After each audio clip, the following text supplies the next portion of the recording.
اب رسول اللہ صلی اللہ علیہ وسلم فرماتے ہیں لا عدویٰ، بیماری خود سے کسی کو نہیں لگتی۔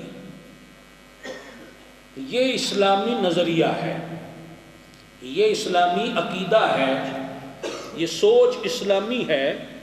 بیماری خود سے اڑ کر ایک سے دوسرے کو نہیں لگتی۔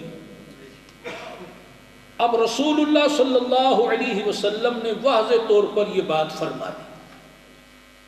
آج کل ڈاکٹر حضرات، حکیم، طبیب، سائنسدان، دنیاوی پڑھے لکھے، وہ اس بات کو نہیں مان رہے۔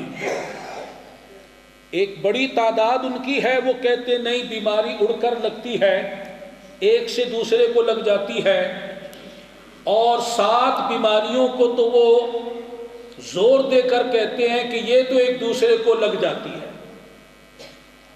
مثلا جذام، کوڑ کا مرض،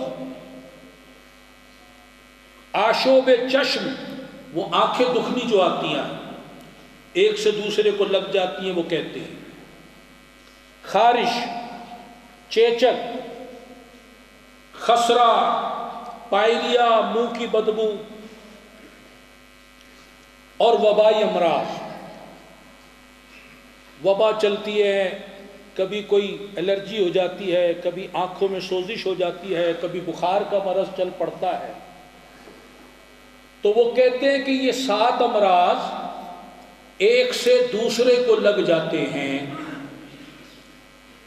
رسول اللہ صلی اللہ علیہ وسلم نے فرمایا لا عدویٰ، ایک سے دوسرے کو خود سے نہیں لگتے۔ اب ڈاکٹر کی بات مانے، طبیبوں کی بات مانے، ان کی MBBS کی ڈگری کو مانے، یا رسول اللہ صلی اللہ علیہ وسلم کی بات کو مانے؟ کیا مانے؟ ان کے پاس تو نبوت کی ڈگری ہے، اللہ اکبر۔ ان کو تو کافروں نے بھی صادق و امین مانا۔ وہ فرما رہے ہیں بیماری خود سے ایک سے دوسرے کو نہیں لگتی۔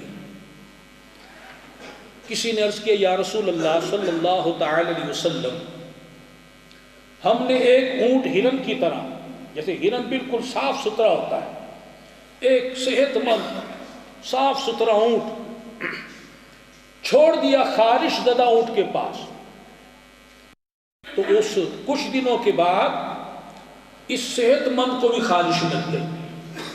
مشاہدہ تو یہ ہے، وہ کہہ رہے ہیں آپ فرما رہے بیماری ایک سے دوسرے کو نہیں لگتی۔ انہوں نے کہا ہمارا مشاہدہ ہے کہ خارش زدہ اونٹ کے پاس صحت مند اونٹ کو چھوڑا گیا، اس کو خارش لگ گئی۔ اب چونکہ انہوں نے عقلی بات کی تھی تو سرکار نے بھی عقلی جواب ان کو سمجھایا۔ فرمایا یہ بتاؤ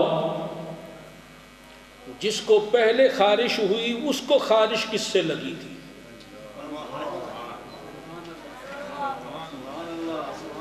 اگر ایک کو لگی دوسرے سے تو دوسرے کو کس سے لگی؟ اگر کو تیسرے کو کس سے لگی؟ آخر ایک وہ افتادہ وقت آئے گا کہ آگے کچھ نظر نہیں آئے گا، تو ماننا پڑے گا کہ اس پہلے کو بیماری اللہ تبارک و تعالی کی مشیت سے ہوئی، اللہ کے ارادے سے ہوئی۔ جب پہلے کو بیماری اللہ کے ارادے سے ہوتی ہے تو دوسرے کو بیماری بھی اسی کے ارادے سے ہوتی ہے۔